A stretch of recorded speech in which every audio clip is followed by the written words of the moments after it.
La lista completa de Política Obrera. Vamos por favor, señor director, con la placa para conocer esta boleta que ustedes van a encontrar en el cuarto oscuro en las próximas PASO.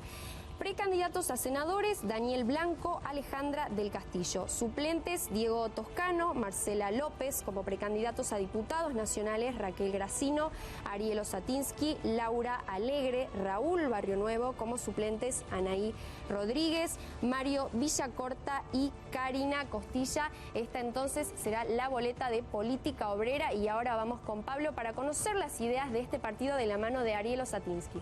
Gracias, Violeta, muy amable. Bueno, profesor, bienvenido, gracias por acompañarnos en Tucumán Elige. Hola, ¿cómo estás? Violeta, Pablo, muchas gracias por invitarnos. Bueno, usted es una persona que ya tiene una militancia, usted prácticamente siempre está en la calle, en la pelea, en la pelea me refiero, en la búsqueda por mejorar los derechos de los docentes universitarios. ¿Cómo se canaliza toda esa energía y esa militancia en la calle para llegar al Congreso de la Nación, profesor? Mira, claramente nosotros desde Política Obrera estamos haciendo un enorme esfuerzo en que se entienda la importancia que tiene este proceso electoral en función de lo que se viene. Recién escuchaba una candidata, que es candidata de Mansur. Mansur tuvo unas visitas y uno de los ministros del gabinete hablaba de que Mansur tenía un plan estratégico. 50% de la población es pobre. En la niñez y en la juventud alcanza el 70% de la pobreza. Desocupación de 2 dígitos. Empleo informal del 45%, es decir, atravesamos la crisis social más grave y profunda, y esto se va a agravar aún más por los planes que tiene el Fondo Monetario Internacional para nuestro país, porque claramente acá hay una ayuda que pide el gobierno.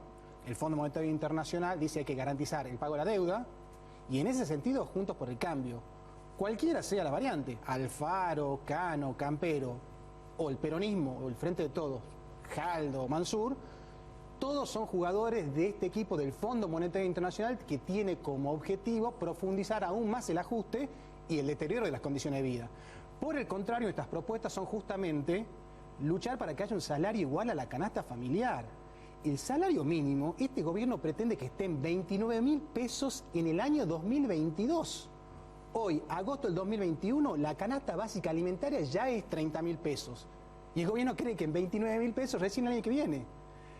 Nosotros creemos que el salario tiene que estar, el salario mínimo, en el valor de la canasta familiar, que supera los 120.000 pesos. Los jubilados, golpeados por el macrismo, golpeados por el peronismo.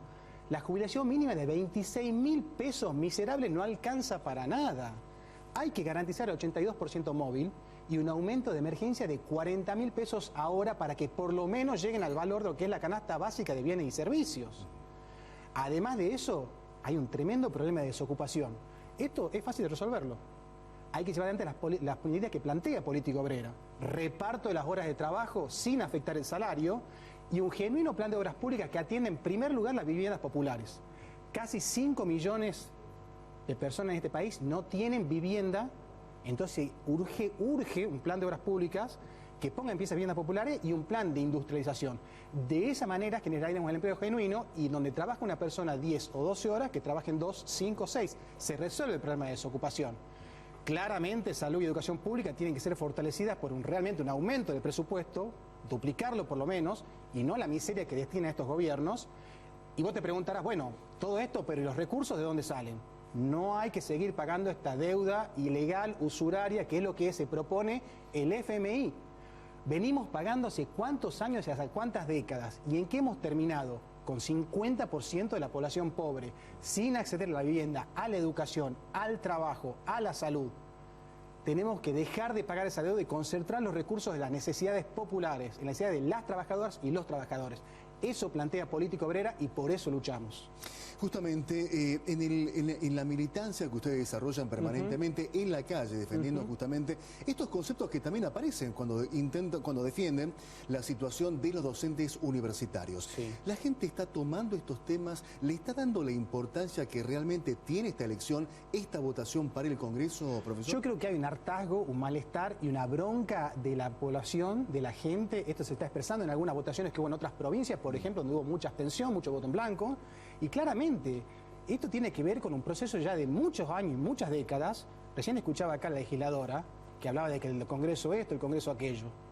El Congreso alguna vez ¿hizo algo por el salario, por las jubilaciones, por el empleo genuino? ¿Hace cuántos años que tenemos un Congreso donde la mayoría es el peronismo y el macrismo y el radicalismo y gobiernan para los empresarios, para los capitalistas? Jamás van a llevar adelante políticas para los trabajadores. Esas luchas por el salario, por el trabajo, por los jubilados se expresan en las calles. Entonces, claramente, nuestra perspectiva, ¿cuál es? Profundizar esa perspectiva, porque es la presión de esas luchas en las calles la que llevará en última instancia a instituciones como el Congreso, que están completamente cuestionadas, son parte de un régimen político agotado. ¿Pueden llegar a tomar alguna medida en favor de los trabajadores? Depende de la presión de las luchas que pueda llevar adelante, obviamente, los sectores populares movilizados. Nuestra perspectiva es fortalecer eso y los espacios que tengamos en esta contienda electoral, y si llegamos obviamente en algún sentido a ocupar algún espacio en el Congreso, van a estar puestos en esta perspectiva, en fortalecer esas luchas y no esperar nada de instituciones, de diputados y senadores que no gobiernan para las y los trabajadores, sino para el FMI y para los especuladores de la deuda. Profesor, permítame que sumamos a la charla a Sí. Violeta Bardaro. Violeta, te escuchamos. ¿Cómo está? Buenas tardes. Mi consulta es, semanas atrás un diputado propuso un proyecto de ley en el que se propone reducir la jornada laboral de los trabajadores y que esto se aplique sin que se reduzca el salario de los trabajadores. ¿Qué opina de esta propuesta? ¿Le parece algo que es viable o no? Me parece digamos, correcto en el sentido que uno del planteo que lleva adelante es política obrera. Es decir, si vos tenés jornada de trabajo de 10 o 12 horas, trabajadores que trabajan 10 o 12 horas, en vez de que un trabajador o una trabajadora esté 10 o 12 horas, tenés dos trabajando 5 o 6. Ahora, lo que te quiero decir es lo siguiente, esto, no sé realmente quién es el que lo propuso, pero ningún diputado o senador o diputada o senadora del macrismo, del radicalismo o del peronismo jamás lo van a llevar adelante. Porque ellos gobiernan para los capitalistas. ¿Vos creés que algún capitalista honestamente va a aceptar este planteo? No. Esto surgirá en última instancia si es a través de las trabajadoras y los trabajadores que presionen en un cuadro de crisis social enorme que hay. Un ejemplo te doy, Jorge Altamira, uno de los referentes de política obrera, varios años atrás llevó adelante una lucha por las 6 horas para los trabajadores del subte.